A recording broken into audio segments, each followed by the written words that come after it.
I kind of am just aspiring to make sounds that I find interesting by any means possible.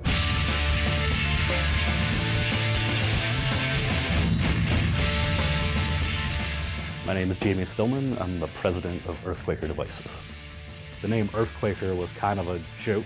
It was like a fake heavy metal band, and I just remembered it and I was like, Earthquaker Devices, whatever. I've grown to love it. An effect pedal is something you can plug literally any instrument into and manipulate the sound of it. Most people, when you say effect pedal to them, they know what a wah pedal is. You know, it makes the guitar sound like it's talking.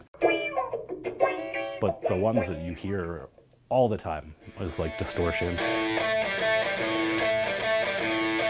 which is what makes the guitar sound dirty, or reverb, which is the echoey sound. I have just been a musician for as long as I can remember. And I started making pedals because I had this old overdrive pedal. It broke. I was like, I'm just gonna figure out how to fix it. Fixed it, it worked. I kind of got excited. One of the first people to use one of my pedals was Dan from the Black Keys, and it really just spread word of mouth from there. It got to a point where it was kind of the business was running over my skill set, and that's where Julie came in. Hi, I'm Julie Robbins, Vice President of Earthquaker Devices. You know, it was just me really building pedals. Julie would come in at night. I would come home at night and help with assembly, doing the books, doing the taxes, stuff like that.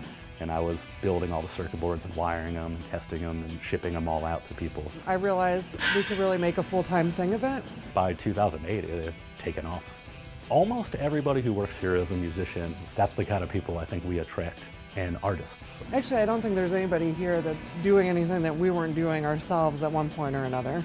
And we find a lot of time that people who do fine art really excel at circuit board assembly. All that fine detail, I think, comes really natural. One of the things that's always been very important to me is being a good employer. I really like employing people. I really like seeing families being supported by what we're doing here, and buying houses, and that's kind of what it's about for me. We have a lot of knowledge between all the kinds of people who work here, and I'm still making things that I want with zero regard for the market. Every decision that I ever made that seemed iffy to anybody, I always knew that it was kind of a thing I was going to do. And I'm lucky that it worked out that way, because I cannot imagine working for somebody else.